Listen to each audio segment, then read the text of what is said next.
Hello everyone, Simon here. Hope you're well and having a good day. The PlayStation 5 reveal came out on Thursday and I was kind of excited for it, but also kind of not. I don't know why, but for this generation, I've been the least excited so far because for me, games are already of a really high quality, particularly when you're doing the AAA stuff. And when you're dealing with indie things and stuff like that, then you don't need all of that. So it's about the game itself rather than the console and the hardware that it runs on. So I kind of walked into the Thursday PS5 reveal with tentative excitement, and I definitely came away from it being much more impressed and excited with the next generational leap, which surprised me because I was kind of cynical about the whole thing as we go. So I just wanted to do a quick video basically to run through. I've got all the games that were revealed on my little tablet here. And I'm just going to give quick fire impressions on them, and then just a couple of observations around the PS5 and the next gen and what excites me about next generation. So yeah, on with what we go, because we all needed another PS5 video, didn't we? But well, bandwagon, here I come. Okay, so I've got them here on alphabetical order, so I'm just going to go through and blitz them. Astro's Playroom. Yes, I'm quite liking the fact that the Astrobot now has become like the mascot that introduces you to a PlayStation. I loved what they did on the PS4 and then particularly with the PS4 VR room because that then laid the way for Astrobot. And that's a good little mascot that they're bringing along. And all their stuff is quality. And it always introduces you to the new elements of the controller and things like that as well. So everything might be gimmicky, but it always feels fresh. Bug Snacks, divisive, I can imagine, but I love a good song. I love a cute game. That was made for me. I don't care at the age of 36 that I will sing along to a children's song like that.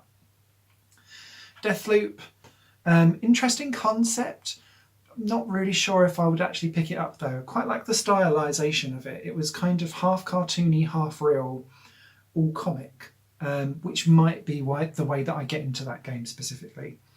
Demon's Souls, I've got the original on PS3 and I've still not finished it, so I don't really feel like I want a remaster of that yet, but I know I'll be in the minority. Destruction All-Stars, I think I said on Twitter at the time, On Russian Destruction Derby had a baby. I think that's probably the best way to describe that. I think that's someone clearly trying to think, can we get in early with a new Rocket League style thing? Could be hit and miss, I'm not sure.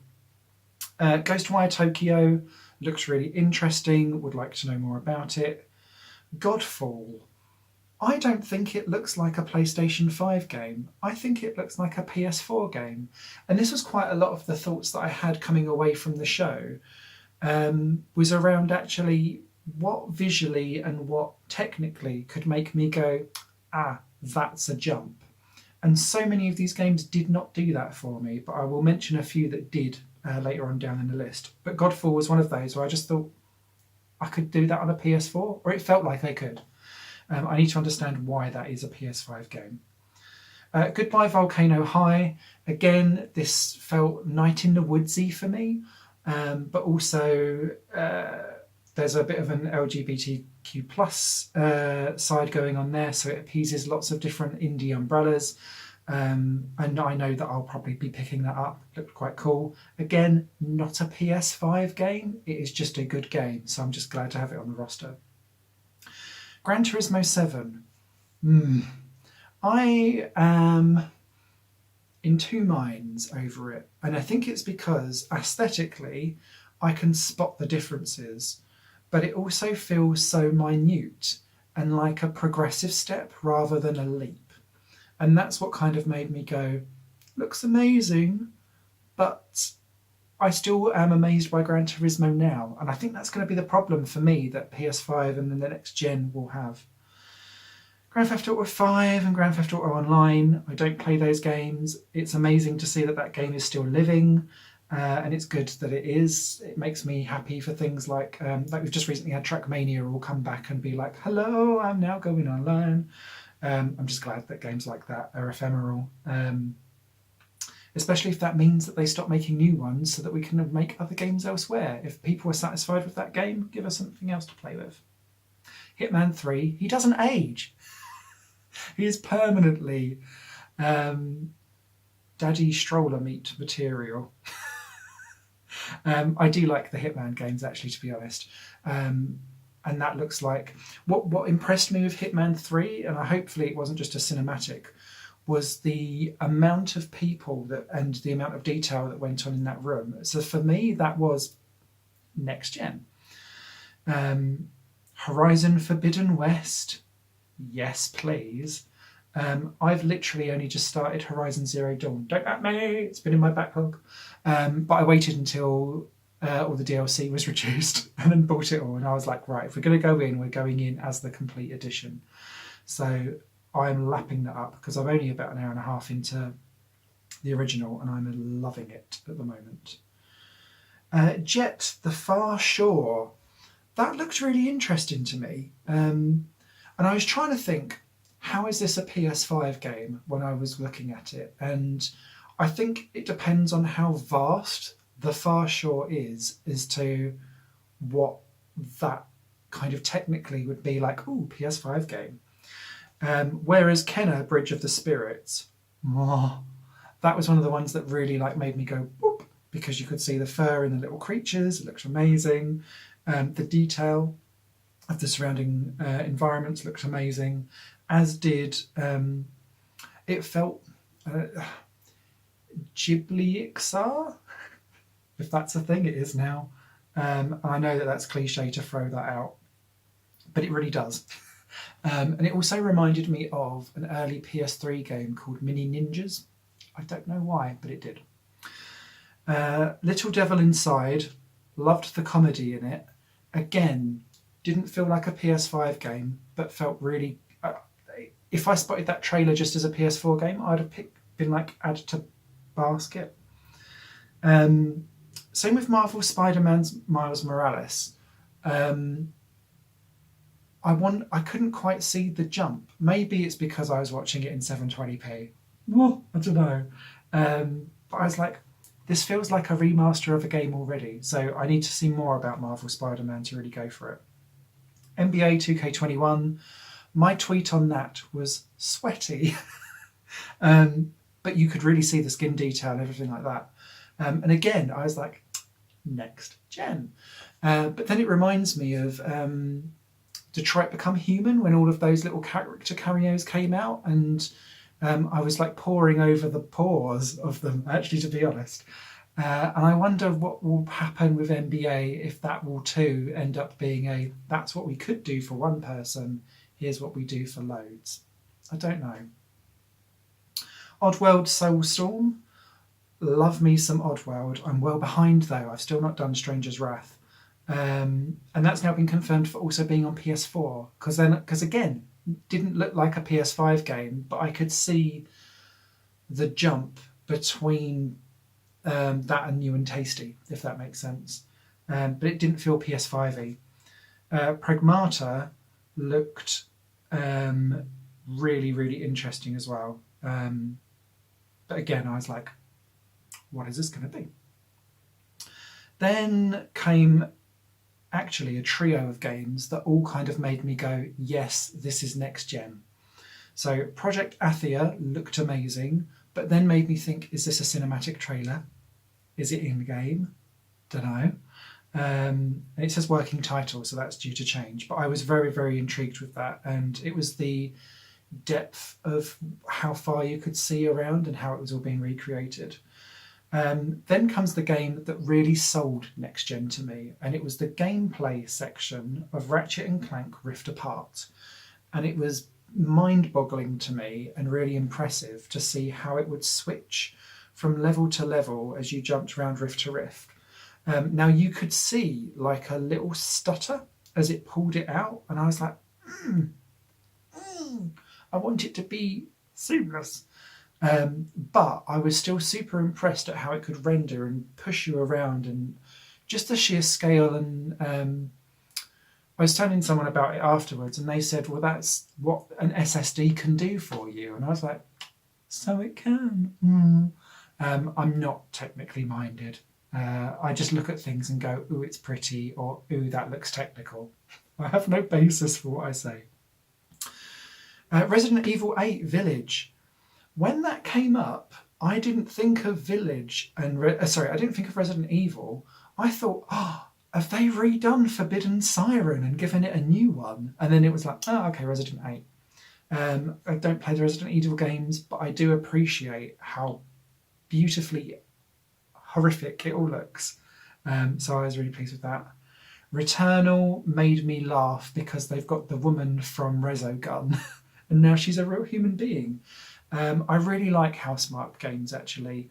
And people, it's just an implorement. If you've only played Resogun from the Housemarque games, yes, they do arcade shooters and it's just like different versions of arcade shooters, but they do it perfectly.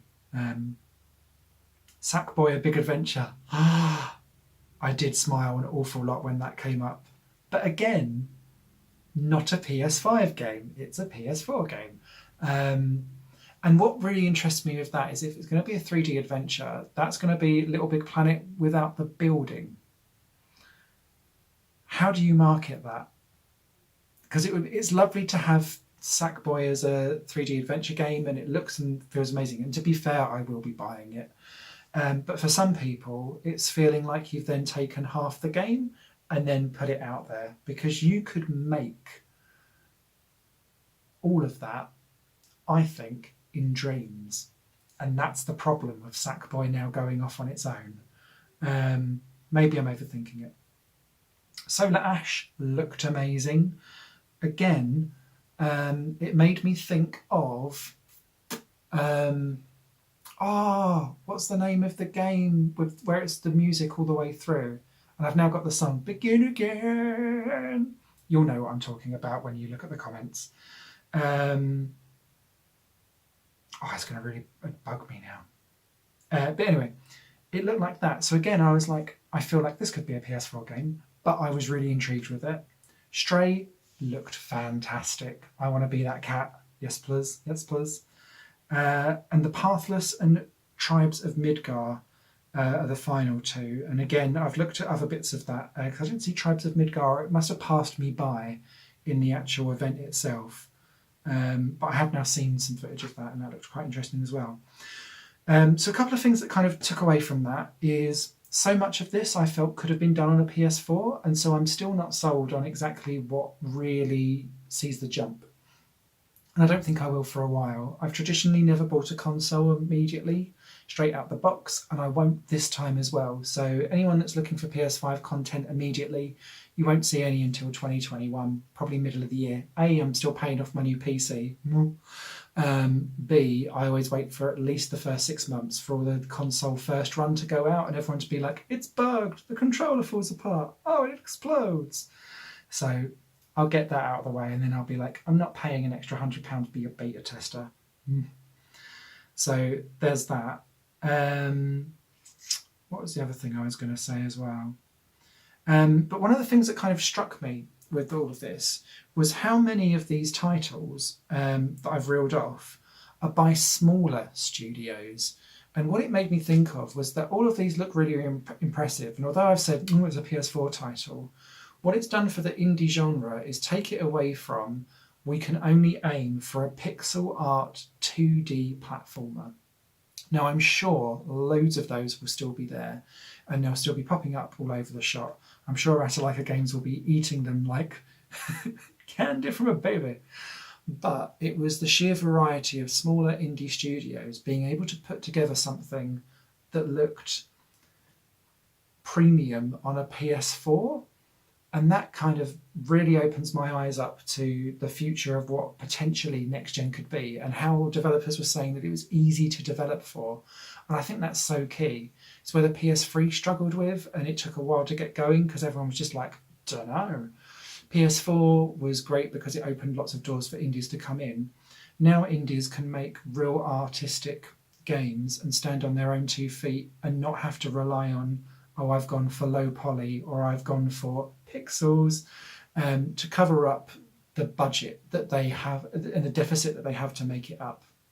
And And that to me makes me really excited because the reason why the PlayStation 2 is still my favourite console of all time was because it was the era of the double A game or the A game. So you've got your AAA titles right at the top, which are like mass million pound, dollar, whatever currency you've got, real high productions. And then you'd have like your indies at the bottom being like the budget stuff. But the middle section, and I've said this before in videos, so I'm sorry that I'm kind of repeating myself, but it's fallen out of the market because you've either now got micro indies, massive once a gen or twice a gen titles over here, very little in the medium. Senua is probably the best example of a middle title where you've got the money to put technical ability and capability and real meat on the bones, but you're able to try something different. And for me, that's where so much creativity can be fully realised. So that is what is making me more excited for the PS5 than the actual technical improvements, graphical improvements, and all of that kind of stuff. Last thing I wanted to say, it looks fucking amazing. I really like the design of it. I do feel like I'm going to have to be really careful with it because that bit on the side, like the little collar cloak, it really looks like if you're going to drop it, you're going to end up dropping it and it will be that bit that hits the floor and it will snap off. So don't butterfinger it, I think, would be the answer. So I'd be really interested to know what your PS4 thoughts are. Apologies, this was just a ramble here. But yeah, I will be picking it up. It will be in 2021 though. And there'll be plenty of content here on Higher Playing Games with tons of games across the board in the meantime anyway. So let us know your thoughts down below. I'm going to write this up into something coherent over on higherplayinggames.com, the website that follows this channel. And yeah, I'll catch you then. Bye. It's like the Doge, by the way.